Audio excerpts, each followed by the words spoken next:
나누실 우리 하나님의 말씀은 누가복음 5장 27절로 32절입니다. 우리 깨닫는 마음으로 한음성으로 우리 합독합니다. 27절을 먼저 읽겠습니다. 시작. 그 후에 예수께서 나가사 레위라 하는 세리가 세관에 앉아있는 것을 보시고 나를 따르라 하시니 그가 모든 것을 버리고 일어나 따르니라. 레위가 예수를 위하여 자기 집에서 큰 잔치를 하니 세리와 다른 사람이 많이 함께 앉아 있는지라.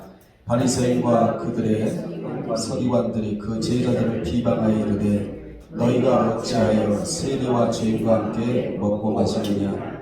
예수께서 대답하여 이르시되 건강한 자에게는 의사가 쓸데없고 병든 자에게야 쓸데있나니 내가 의인을 부르러 온 것이 아니요 죄인을 불러 회개시키러 왔노라. 아멘. 이 시간에는 세리의 소명이라는 제목으로 함께 은혜 나누겠습니다. 본문은 예수께서 세리인 레위를 제자로 부르신 사건 및 예수께서 세리와 죄인들과 더불어 식사하실 때 바리새인과 서기관들이 예수님이 세리와 죄인들과 함께 식사하는 것에 대해 비방하자 주님이 의원의 비유로서 자신이 이 땅에 오신 이유를 자세히 설명하시는 내용입니다.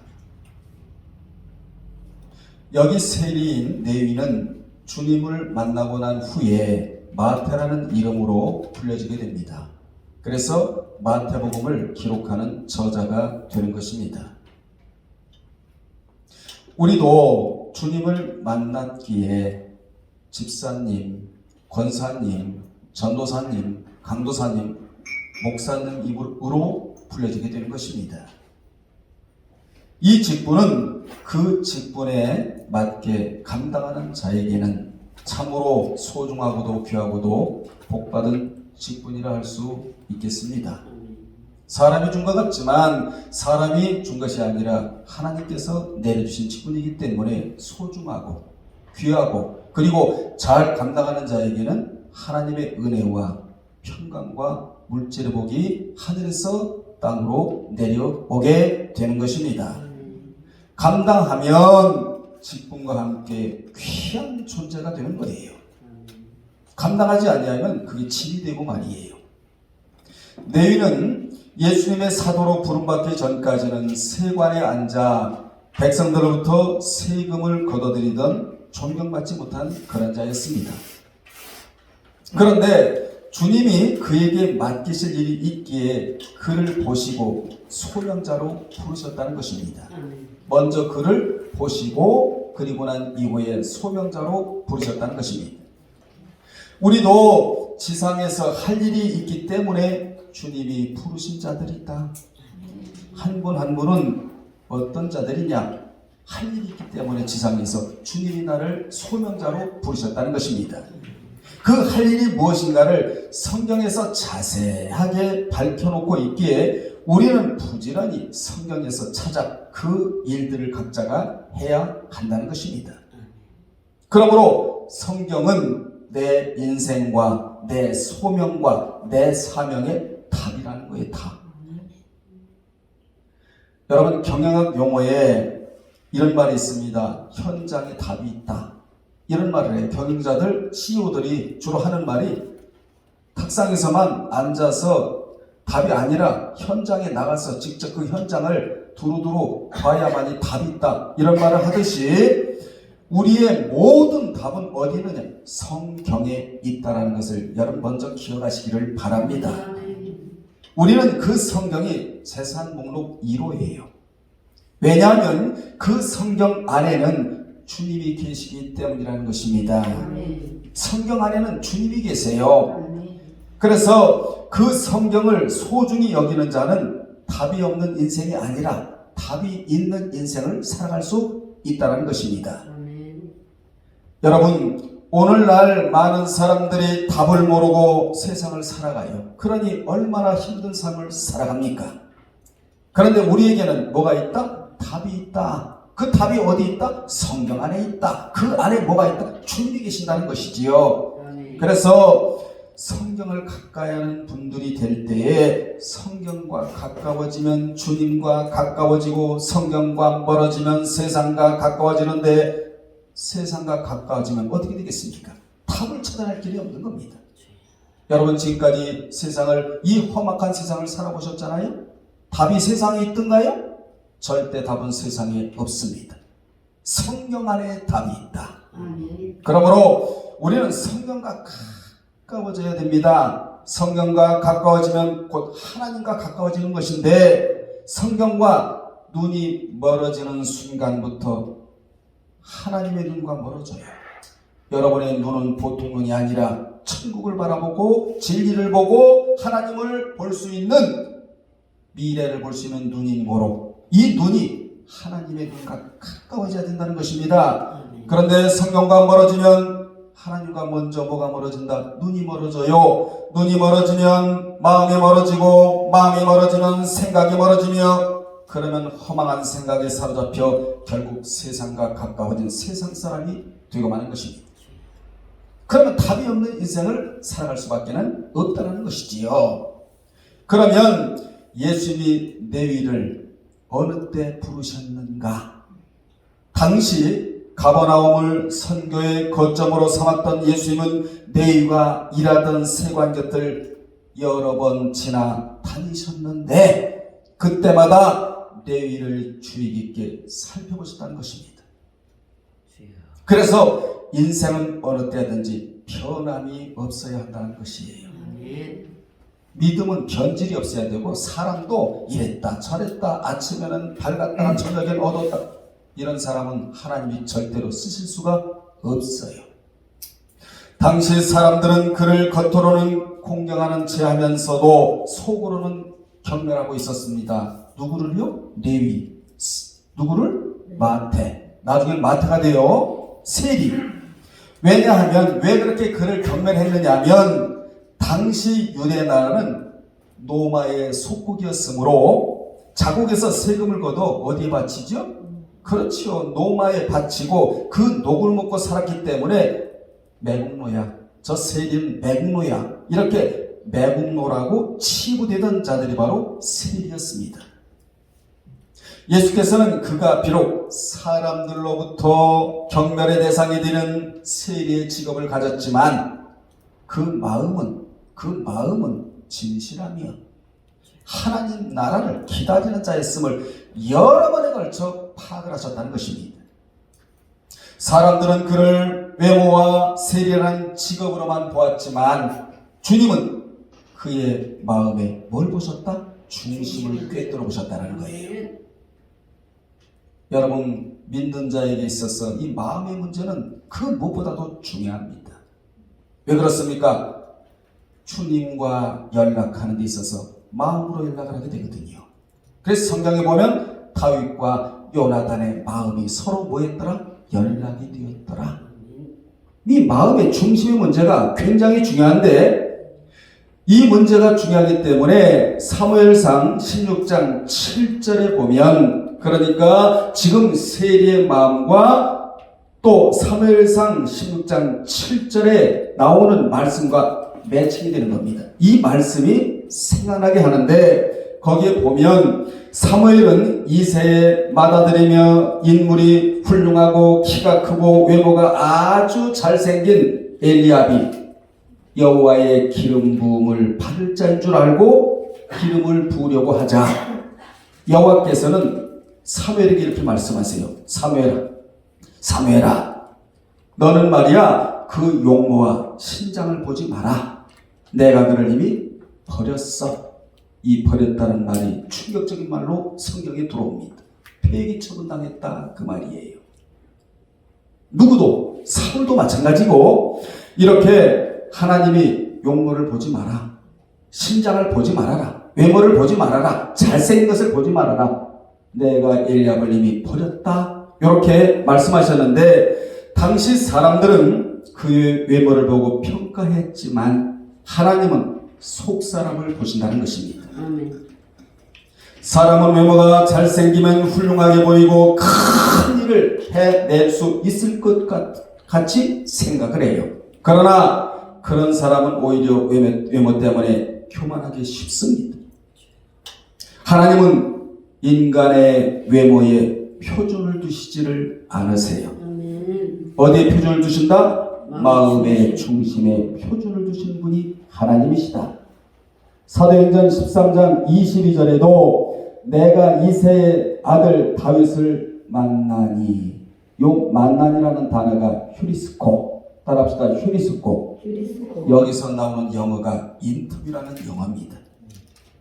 당시 수많은 사람들을 하나님이 인터뷰를 하셨는데 전부 다 입에 부정적이고, 이래서 안 됩니다, 저래서 안 됩니다, 오늘날로 말하면 경기가 어렵습니다, 그래서 살맛이 안 납니다, 전부 다 부정적인 말을 늘어놨지만 우리 하나님께서 다윗 앞에 마이크를 딱 갖다 대시고 인터뷰를 하시는데, 하나님, 저는 할 수가 없지만 하나님의 능력자가 되심으로 하나님의 능력을 제가 힘있게 되면 저는 무엇이든지 할 수가 있나이다. 요 대답을 했다는 거, 의미적으로. 그럴 때 하나님이 너하고 나하고 어쩌는 마음이 딱 맞냐? 코드가 맞는다는 것입니다. 이 자가 누구냐? 하나님의 위로자이자 하나님의 도벽자이자 하나님이 기억해 줄 자가 이 자라는 사실. 여러분은 세상과 코드를 맞출 생각하지 말고 만왕의 왕이 되시고 만주의 주가 되시는 하나님과 코드가 맞는 그런 분들이 되시기를 주님의 이름으로 축원합니다. 하나님과 커뮤니케이션, 의사소통이 돼야 되고, 그리고 하나님과 협업을 할 줄 알아야 돼요. 아멘. 이렇게 다윗을 만나니 내 마음에 합한 사람이라 내 뜻을 다 이루게 하리라 하시더니, 이 기가 막힌 말씀이 사도행전 13장 22절에 기록되어 나오는데, 다윗은 하나님의 마음에 합한 사람이라고 하였는데, 이는 그 마음의 중심에 하나님의 뜻을 이루어드리려고 전심으로 노력하는 자다라는 뜻이에요. 우리 부족하지만 하나님의 뜻이 우리 앞에 있으므로 그 뜻을 최선을 다하여 이루어드리겠다고 노력하는 자들이 될 때, 하나님의 평가는 어떤 평가냐? 너와 나의 마음이 하나가 되었다라고. 이런 평가를 받는 여러분 되시기를 바랍니다. 여러분, 하나님의 마음에 합한 자, 이 자가 바로 하나님의 일꾼의 자격이 있다는 것입니다. 무엇보다 마음의 중심이 흐트러지거나 차가워지면 안 돼요. 그러면 번아웃이 되고 마는 것입니다. 번아웃이 뭐죠? 연탄자가 다 타버렸다는 의미예요. 여러분, 연탄재 타버리면 쓸모가 없습니다. 연탄은 뭐죠? 불을 밝히는데 기능을 하는 게 연탄이잖아요. 그래서 번아웃 됐다 이런 말을 굉장히 많이 하는데, 우리는 늘 성령의 불이 마음에 붙어 있어야 한다는 것이에요. 아멘. 여러분, 마음을 점검해 보십시오. 성령의 불이 있는지, 아니면 성령의 불이 꺼져 있는지, 온정주의인지 냉정주의인지, 마음이 드라이한지, 마음이 성령의 불로 뜨끈뜨끈하게 덮여 있는지, 대표 있는지, 오늘 이 시간 점검하시기를 바랍니다. 이같이 예수님은 내의 마음의 중심을 보시고 그를 결정적 순간에 그를 제자로 부르셨고, 그 역시 지체 없이 예수님을 쫓았다고 성경은 증언해주고 있습니다. 그는 예수님께 부름받을 순간까지 자기에게 맡겨진 일을 성실히 수행하고 있었다는 것. 하나님은 게으른 자를 부르시지를 않아요. 하나님은 부지런한 자, 부지런을 품고 주를 섬기는 자를 하나님은 쓰시고, 그리고 세상에 나가서도 부지런한 자를 하나님이 부르셨다는 것이 성경이 주는 특징 중에 하나예요. 세리도 열심히 자기에게 맡겨진 일을 수행하고 있을 때 주님이 그를 보시고 그를 부르셨는데, 본문에 보면 앉은 것을 이라는 말이 나오지요. 이 단어가 무엇을 내포해주고 있느냐? 자기에게 맡겨진 일을 성심껏 수행하고 있었다는 말을 이렇게 하고 있는 겁니다.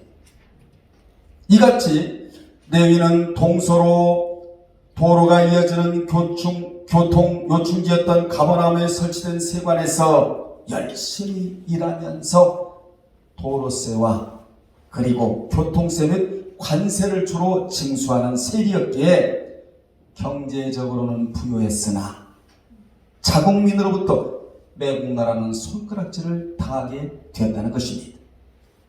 그렇다면 그의 소명이 어떻게 이루어졌는가? 첫째, 28절에 보면 그는 주님이 부르시자마자 모든 것을 버리고 곧바로 따랐답니다. 아멘. 굉장히 중요한 말씀이에요. 세리 레위는 예수님의 부르심을 듣자마자 세리로서 보장되는 경제적 안락함을 버리고 아무런 세속적 보장도 없는 예수를 따르는데 지체하지 아니하고 즉시 따랐답니다. 아멘. 말씀이 떨어지면 지체함이 없어야 합니다. 곧바로 아멘하고 실행하는 여러분이 되어야 한다는 교훈입니다.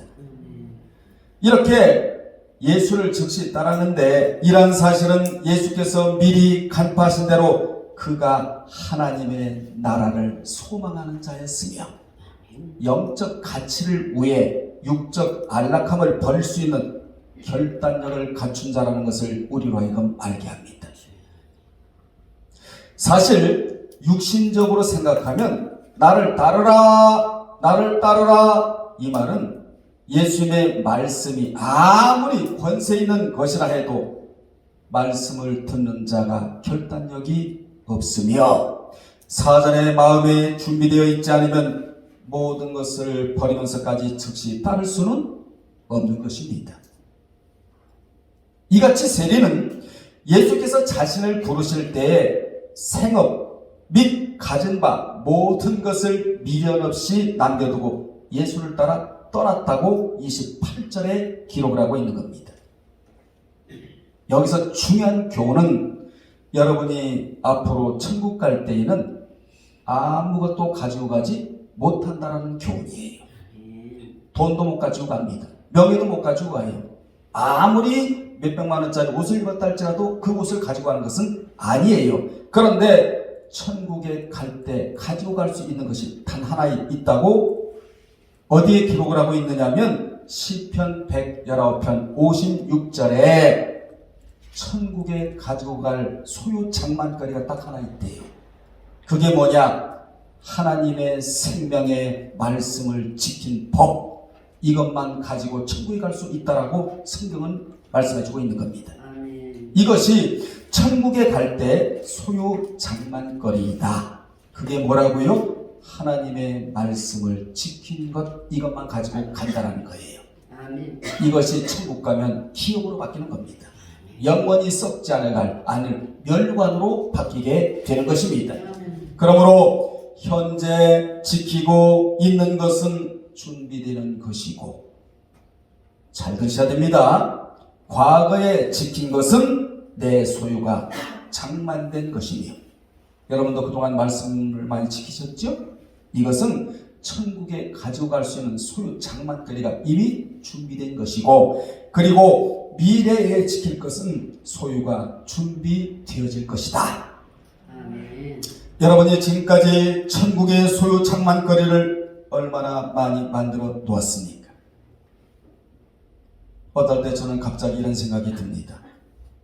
육신의 나이가 들수록 내가 지금 천국 소유 장만거리를 얼마나 준비해 놓고 있는가 겁나요. 어느 때는 어디 가서 그런 얘기 했더니 그래도 목사님은 준비를 많이 하셨잖아요. 우리가 말이지. 겁나요 여러분, 겁나요. 겁나. 우리는 늘 이런 걱정은 하고 살아야 돼요. 아멘. 천국에 갈 때 과연 내가 무엇을 가지고 갈 것인가? 이 걱정은 하나님이 허락하신 걱정인데 이를 생명적 근심이라고 말합니다. 고린도후서 7장 10절에 보면 두 가지 근심이 우리에게 있는데, 하나는 어떻게 살까? 어떻게 이 세상을 살아가는 데 있어서 돈을 많이 벌어서 안락하게 살까? 어떻게 하면 이 세상에서 명예를 얻을까? 어떻게 하면 세상 사람들에게 인정을 받을까? 이러한 근심은 사망적 근심이라 하지 말라고 되어 있어요. 이 근심은 하지 말고 생명적 근심을 하는 겁니다. 아멘. 생명적 근심이 무엇입니까? 포조하고 연약해도 어떻게 하면 내가 하나님 뜻대로 삶을 살아볼까? 기도가 안 나와도 어떻게 하면 내가 기도하고 살아갈까? 어떻게 하면 하나님의 말씀 한 말씀이라도 순종하고 내가 살아갈까? 어떻게 하면 영적으로 깨어있을까? 이러한 근심은 하나님이 허락하신 근심인데 아멘. 이 근심을 이름하여 생명적 근심이라고 한다. 아멘. 이 근심이 결국 천국에 이르도록 한다고 엄청난 말씀을 거기서 하고 계시는 것입니다. 아멘. 여러분, 다윗과 사울의 차이가 무엇입니까? 사울은 영적인 근심을 하지 않고 살았다는 거예요. 다윗은 영적인 근심을 하고 살았다. 이 영적인 근심이 이 세상 모든 것을 다스리고 지배하고 이 세상 모든 것을 불러오는 역할을 한다는 사실을 여러분 기억하시기를 바랍니다. 지금까지 누구는 레위는 돈을 얻고자 하는 단 하나의 욕망 때문에 온갖 멸시와 모욕을 견디며 세리라는 직업을 고수하고 있었습니다. 먹고 살아야 되니까. 육이 있으니까, 바디가 있으니까, 소마가 있으니까. 그러면서도 그는 떳떳하지 못한 직업, 동족들의 질시와 증오, 그리고 하나님에 대한 죄책감 등으로 인해 심히 갈등하고 괴로워하고 있었습니다. 그러던 중 마태는 자신을 불러주신 예수님을 만난 후에 자신의 인생 가치를 더 이상 재물에 두지 않고 예수께 온전히 마음을 고정시켰다는 것입니다. 아멘. 이거 중요합니다. 여러분의 마음은 어디에 고정시켜놓고 살아갑니까? 주님에게 고정시켜놓고 살아가기를 바랍니다. 이것만이 살 길입니다. 이 신앙을 이름하여 각도신앙이라고 한다. 하나님이 종이 계신다면 내가 여기 즉각적으로 선형적으로 딱 각도가 맞아야 된다는 거예요. 그는 결국 따라합시다. 나를 쫓으라 라는 예수의 명령에 순종하여 그분을 쫓기로 결단하면서 자기의 가진 모든 것을 아낌없이 버렸답니다. 그런데 중요한 것은 그가 겉으로는 모든 것을 버린 것 같지만 사실은 모든 것을 얻은 자였다. 아멘. 아멘. 왜 그러느냐?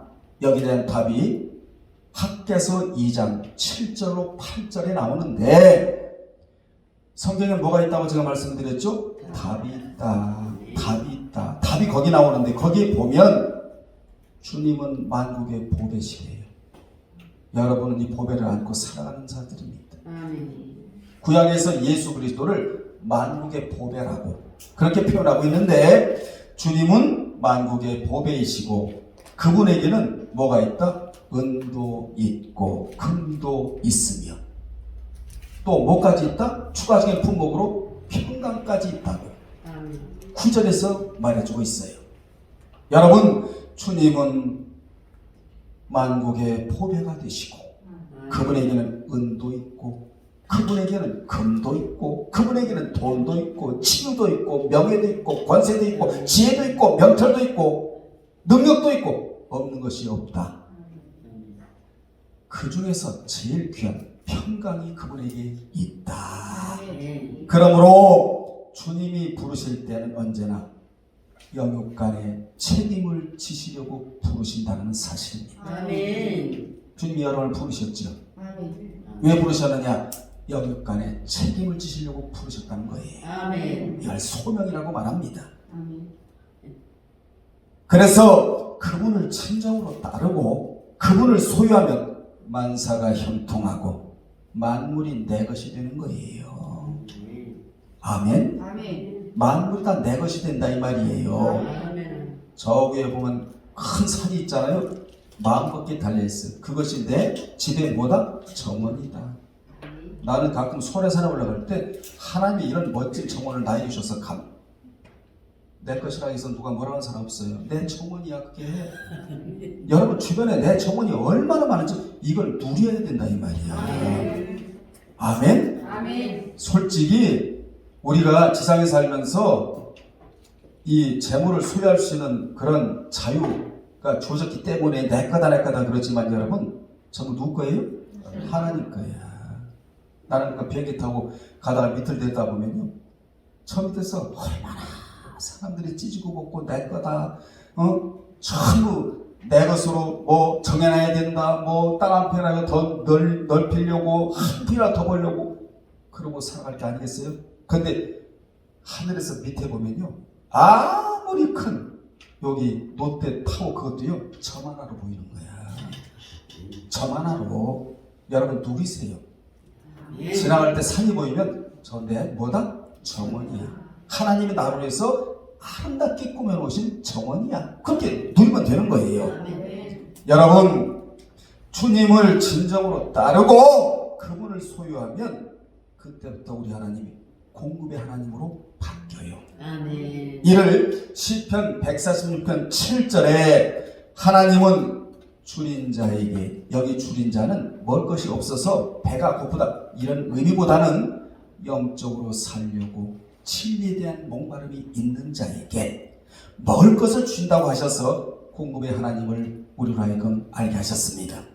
이 말씀대로 하나님께서는 이스라엘이 광야에서 목이 마를 때 물을 주셨고 그들이 굶주릴 때 하나님은 만나와 메추라기를 주셨으며 하나님은 이처럼 자신의 백성을 냉정하게 대하시는 분이 아니라 필요한 것을 공급해 주시는 하나님이시다.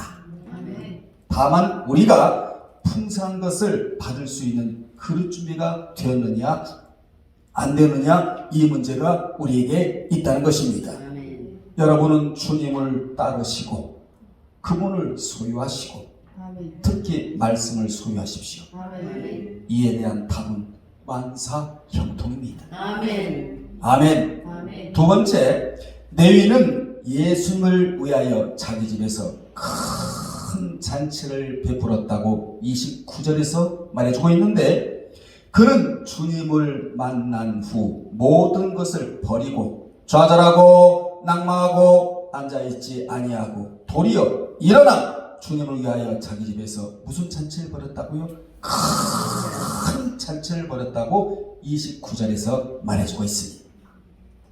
그는 그동안 벌은 돈으로 주님과 모든 자를 위해 잔치를 베풀었는데 여기 큰 잔치는 메가스 독회, 메가스라는 단어 우리가 많이 들어봐서 익숙하지요? 100만 대. 메가스 독회라는 단어로 모든 것을 다 쏟아부은 잔치였다는 의미입니다. 사랑하는 여러분들이요, 주님을 대한테 아낄 게 뭐가 있겠습니까? 아멘. 마음을 아끼겠습니까? 정성을 아끼겠습니까? 성품을 아끼겠습니까? 뜻을 아끼겠습니까? 목숨을 아끼겠습니까? 이게 5대 인격이라고 해요. 천인격. 그래서 잠언 3장 1절에 인생에 있어서 5대 복을 받으려면 마음이라는 문제가 맨 처음에 나오는데 거기 마음은 내부라는 단어로 전인격적으로 해요. 주님을 대할 때는 반인격적으로 비정형화나 또는 균형을 갖춘 모습이나 이렇게 대해서는 안 되고 정형화된 모습으로 전인격적으로 주님을 대해야 한다. 그럴 때 5대 복을 받는 그러한 인생이 된다라고 잠언 3장 1절에서 10절에 5대 복이 차례대로 나오고 있잖아요. 레위 마태는 예수님의 부르심을 계기로 자신의 부끄러운 직업을 버리고 제자로서의 새로운 삶을 살 수 있게 된 데 대해 기쁨과 따라합시다. 기쁨과 감사를 표시하기 위하여 예수님을 자신의 집으로 초청해서 무슨 잔치를 벌였다? 큰 잔치를 벌였는데 이 큰 잔치는 자신의 모든 것을 쏟아부은 잔치였다. 우리가 예배할 때 건성으로 드리는 예배가 아니라 전 인격을 다 동원해서 전 인격을 다 쏟아서 모든 것을 다 모두어서 주님께 예배를 드리는데 이 예배를 이름하여 주님이 찾으시는 예배고 신령과 진정으로 드리는 예배라고 성경에서는 말씀해주고 있는 것입니다. 그렇습니다. 레위 마태는 제자로서의 새로운 삶을 살 수 있게 해준 데 대해 기쁨과 감사를 표시하기 위하여 예수님을 자신의 집으로 초청해 대대적인 잔치를 벌였습니다. 이같이 그가 배설한 잔치는 예수님을 영접하기 위함과 동시에 많은 사람들을 초청하여 그들을 기쁘게 해준 잔치였다. 주님은 기쁘시게 해드리고 이자들은 기쁘게 해주는 잔치였다. 이렇게 그는 구원 얻은 기쁨을 혼자서만 누리지 않고 많은 사람들과 함께 누리고자 하였다는 것입니다. 마침내 그 기쁨은 다른 많은 사람들에게 전달되었고 구원의 복음이 소개되는 복된 자리를 그가 만들었던 것입니다. 구체적으로 이 자리는 세리들의 많은 무리와 죄인들의 많은 무리와 예수님을 쫓아다니는 많은 무리들이 있는 자리였는데, 그러므로 그는 모든 것을 버린 자가 아닌 모든 것이 채워진 자리를 만든 자였다. 아멘. 아멘. 아멘. 우리는 여기서 중요한 교훈을 또 깨달아야 합니다. 그것은 주님을 위해 살다 보면 버릴 것도 많은 자리 같지만 사실은 모든 것이 채워지는 자리이다. 아멘. 꼭 기억하시길 바랍니다. 그런데 이 같은 복된 자리에 바리새인들과 서기관들은 잔치 초청에 초대를 받았다 못 받았다? 못 받았다는 거예요. 왜 그런 줄 아십니까? 그들은 예수에 대한 호기심을 가지고 있었을 뿐 그분을 믿지 않고 그분에 대한 적대감으로 책잡기 위하여 잔치가 벌어진 마태의 집 근처에서 서성거리고 있었기 때문이란 겁니다. 여러분, 그렇게 초청도 안 했는데 예수께서 마태의 집에서 앉아 음식을 잡수실 때에 들어와 주님이 세리와 죄인들과 제자들과 함께 앉은 것을 보고 주님의 제자들에게 어찌하여 너희 선생은 세리와 죄인들과 함께 음식을 잡수시느냐고 비방이나 늘어 놓았다고 마태복음 11절에 기록하고 있습니다. 바리새인들과 그 지파에 속한 서기관들은 마태가 베푼 큰 잔치의 주변에 있다가 들어와 예수를 신랄히 비난하며 불평을 늘어 놓았어요. 그들은 예수님이 세리들과 여러 죄인들과 함께 교제하는 것에 대해서 계속해서 수군거리고 노골적으로 불만을 표시했던 것입니다. 따라합시다. 그들은 밖에 있다가 들어와 이 같은 짓을 했다는 거예요. 이같이 신앙생활도 말씀 안으로 쏙 들어와 하는 자와 말씀 밖에서 맴도는 자들과는 근본적으로 다릅니다. 아멘. 우리는 지금 신앙생활을 하고 있는 겁니다. 종교생활을 하고 있는 게 아니에요. 신앙생활 할 바에는 말씀 안으로 쏙 들어와서 해야 근본적으로 신앙이 달라요. 지금 서기관과 바리새인들은 안에 있었다 밖에 있었다? 밖에 있다가 있으라고 있는 거예요 지금. 그래서 말씀 안으로 들어오지 못한 자들은 항상 누구같이 바리새인들과 서기관들 같이 수군거리고, 교회 안에서 수군거리는 세력들이 얼마나 많습니까? 이자가 누구냐? 불만 세력으로 바뀌는 자들이에요. 무엇보다도 교회와 사회에서 없어져야 할 것이 있는데 그게 뭐냐? 수군거림. 여러분은 절대로 수군거리지 않기를 바랍니다.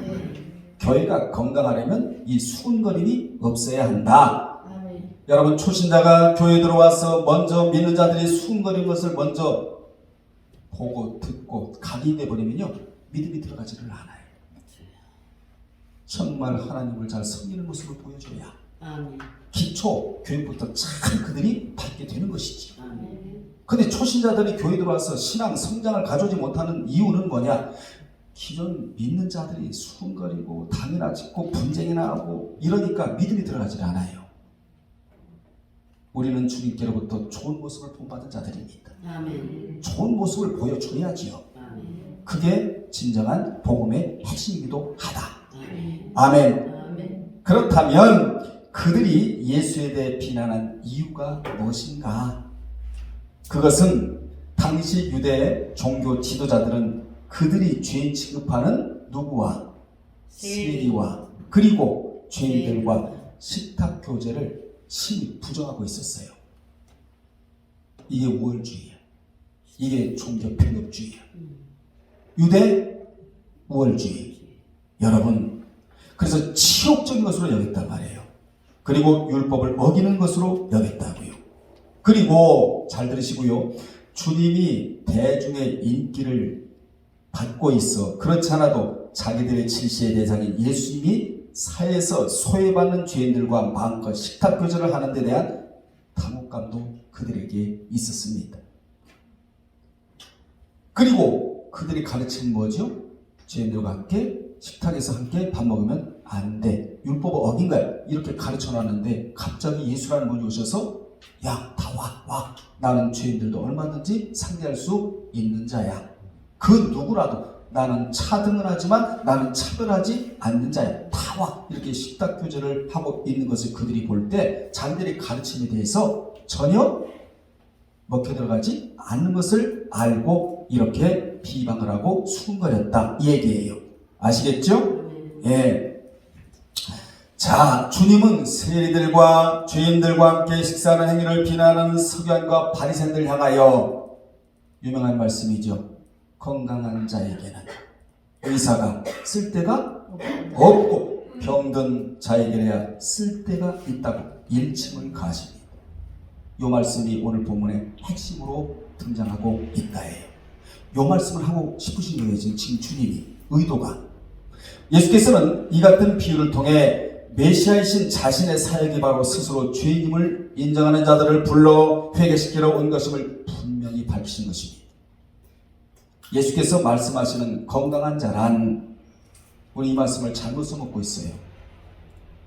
휘기아이노라는 단어로 종교적으로나 윤리적으로 바른 자가 아니라 많은 문제를 가지고 있음에도 불구하고 단지 스스로 바르다고 자부하면서 인간의 영적 악함을 깨끗게 하러 오신 예수 그리스도를 나는 필요 없다고 거부하는 자들이 건강한 자들이에요.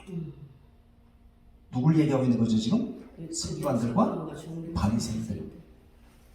이들은 곧 당시 직접적으로 예수를 비방하고 있는 바리새인들과 서기관들 및 유대 종교 지도자들을 지칭하는 말이 건강한 자예요.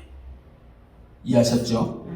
그 외에도 예수를 필요치 않다고 거부하는 모든 영적으로 교만한 자들까지 포함되는 단어가 건강한 자. 우리는 예수를 필요로 하는 사람들이고 이 건강한 자들은 나는 예수가 필요치 않다. 그분이 없어도 나는 얼마든지 세상을 살아갈 수가 이 천만에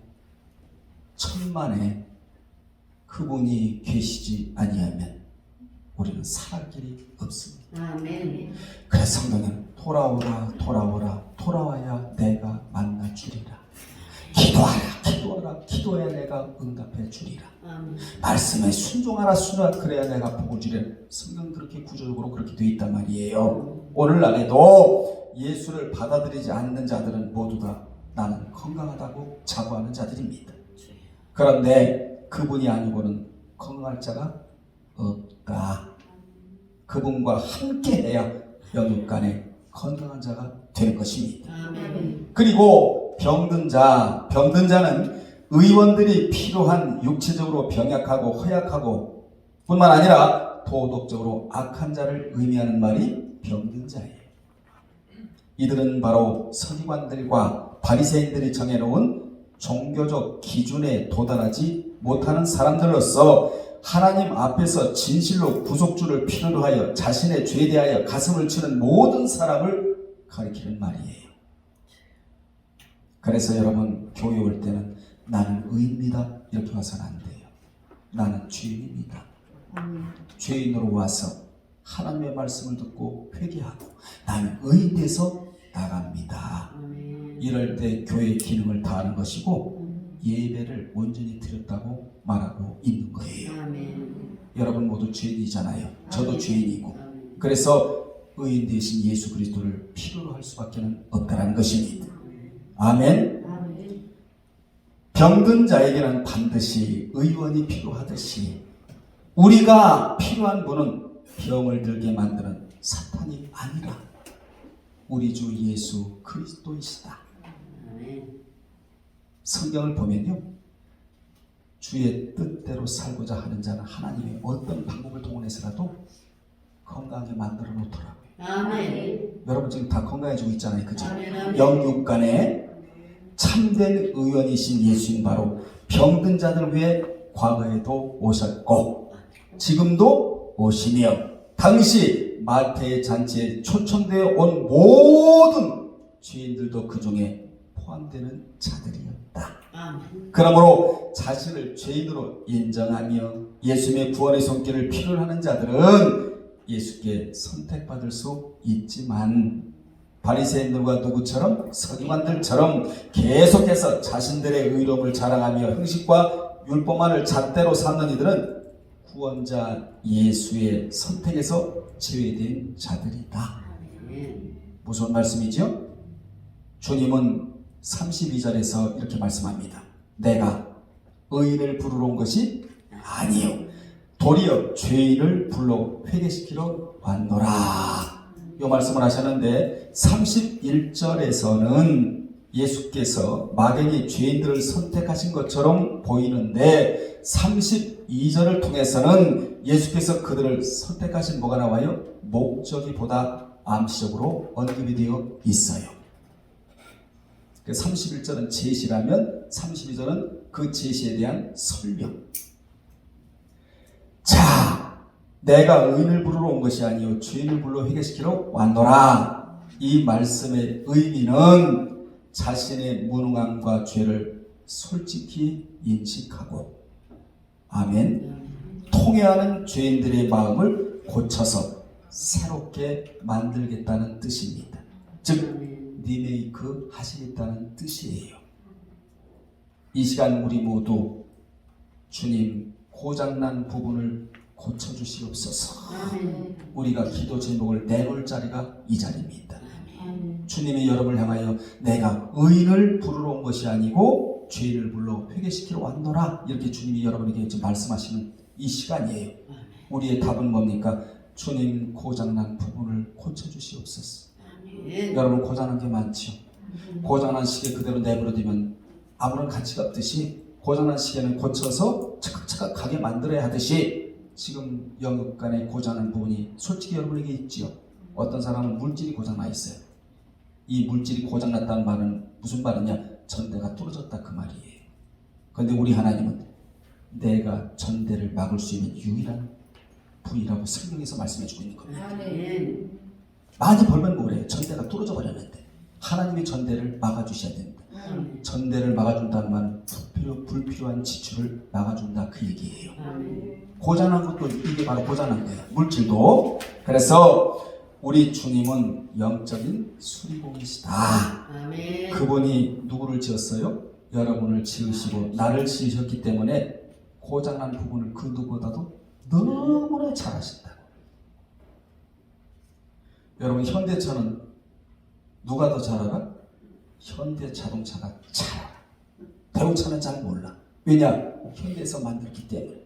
여러분을 누가 지으셨어요? 아멘. 여러분에게는 창조주가 있다는 것입니다. 아멘. 그분이 나를 지으셨기 때문에 고장난 부분을 너무 잘하는데 주님이 고치실 때는 언제냐? 솔직히 고백하고 인정하고 주님에게 도움을 요청할 때 그분이 고쳐주시겠다는 거예요. 아멘. 여러분 고장난 차 여기다 두고 현대에 전화해서 차가 여기 있으니 고쳐주세요. 온다 안 온다? 안 와요. 직접 예약을 하고 거기서 원하는 날짜에 차를 가지고 가야 예수를 받고 고칠 수 있듯이 그 고치는 방법이 뭐냐? 주여 건강한 자에게는 의원이 쓸데없고 병든 자에게만이 의원이 쓸데가 있나이다 하듯이 이 고장난 부분을 고쳐달라고 기도할 때 하나님이 고쳐주겠다고 분명히 약속해 주셨습니다. 아멘. 그러므로 이 시간 말씀으로 고쳐주시옵소서. 아멘. 기도하는 여러분들이 돼야 돼요. 아멘. 조금만 더 마치겠는데, 예수님은 새로운 인생으로 고쳐주시기 위해 유대 종교 지도자들이 부정하게 여겨 접하기조차 꺼리는 죄인들과 함께 교제를 나누신 것입니다. 이같이 주님은 자신의 죄인임을 겸손히 인정하고 맡은 일에 충성하는 자를 부르시어 그를 붙들고 사용하신다. 아멘. 자, 따라합시다. 인간은 인간은 누구나 누구나 영혼에 영혼에 심각한 심각한 질병을 질병을 앓고 있는 앓고 있는 환자들이라고. 환자들이다. 그래서 누가 필요하냐? 참 의사 되시는 예수님이 필요하다는 우리. 아멘. 아멘. 결론 내립니다. 당시 주님의 눈에 비춰진 세상은 모든 사람들이 다 죄라는 질병을 앓고 있던 상태였어요. 여러분 지금 세상을 한번 나가보십시오. 감정 컨트롤 장치가 다 파괴되어 버렸어요. 그죠? 겁나요. 겁나. 좀 아까 교회 앞에 누가 철됐는데요. 문을 가려놨어요. 우리 김 목사님이 운행하면서. 그래서 빼달라고 나가봤더니 잘 안 보여. 잘 안 보여. 저렇게 보려고 그랬더니 그 안에 사람이 딱 여기 들어가 있는 거죠. 빼달라고 못했다니까. 덤빌까 봐. 무서운 세상을 살아가고 있다. 감정 컨트롤 장치가 파괴된 시대가 오늘날 이 시대다 이 말이에요. 다 보면 죄라는 질병을 앓고 있는 상태이다. 그런데 그 당시 주님이 보시기에 세리나 창기, 자칭 의인이라고 하는 서기관들과 바리새인들도 다 질병을 앓고 있었어요. 그러나 정작 그들은 그 질병을 모르고 있었다 그 말입니다. 이게 문제예요. 여러분 병 들었으면 병원을 가야 돼. 아멘 합시다. 그들은 외형적으로는 율법을 지키고 의로운 자라고 했지만 그들의 생활과 그 의식을 자세히 관찰해 보면 오히려 세리나 창기보다 더 심각한 영역의 질병을 앓고 있었다는 것입니다. 그 심각한 질병, 이 질병이 구체적으로 뭐냐? 하나님의 율법을 자기들의 유익에 맞게 제 멋대로 해석을 했다는 거예요. 이게 가장 심각한 질병이에요. 마태 15장 3절로 6절에. 그리고 백성들로부터 돈을 뜯어내기 위해 불의한 종교 규례를 만드는 것. 마태 23장 16절로 19절.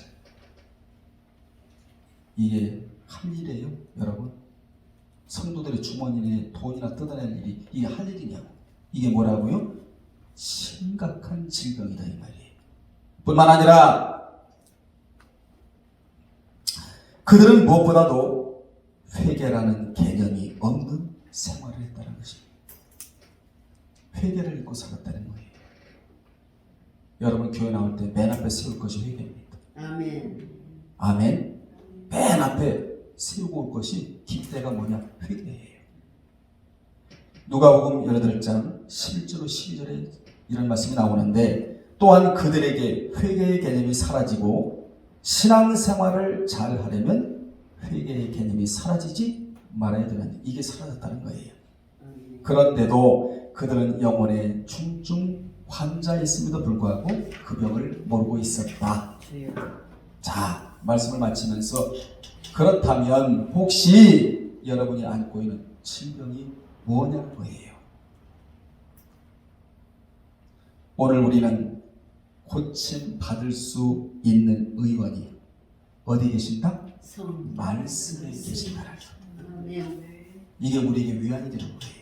우리에게 엄청난 위로가 되는 겁니다. 고침 받을 수 있는 방법이 아니에요, 여러분. 그 의원에게 가서 처방전을 받아와야 하는데 그 처방전은 뭐냐? 늘 스스로 자신의 영적 상태를 점검하고 아멘. 혹시 이상 증세를 발견하면 어떻게 해야 된다고요?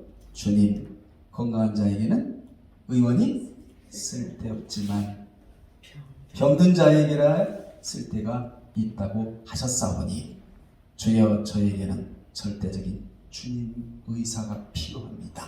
이게 최고의 처방전이라는 겁니다. 아멘. 오늘 여러분은 돈 안 들이고 처방전 하실 받았어요. 아멘. 저에게 의사가 되어 주셔서 영육간의 질병을 치유받기를 원합니다. 아멘. 이게 처방전이라는 겁니다. 아멘. 더 이상 질병이라는 멍에 이 멍에를 매지 않도록 주여 도와 주시옵소서. 이렇게 기도하는 여러분이 되실 때 더 이상 질병이 여러분의 어깨를 짓누르지 않는 은혜가 있을 줄로 믿습니다. 아멘. 기도하겠습니다. 하나님 아버지 감사합니다. 우리에게는 처방전이 있습니다. 건강한 자에게는 의원이 쓸데없지만 병든 자에게야 쓸데있다고 하신 주님이에요. 주님이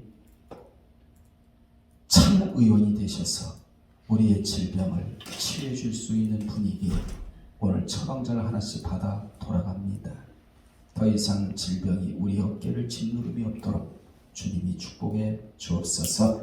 예수님의 이름으로 기도드리옵나이다. 아멘.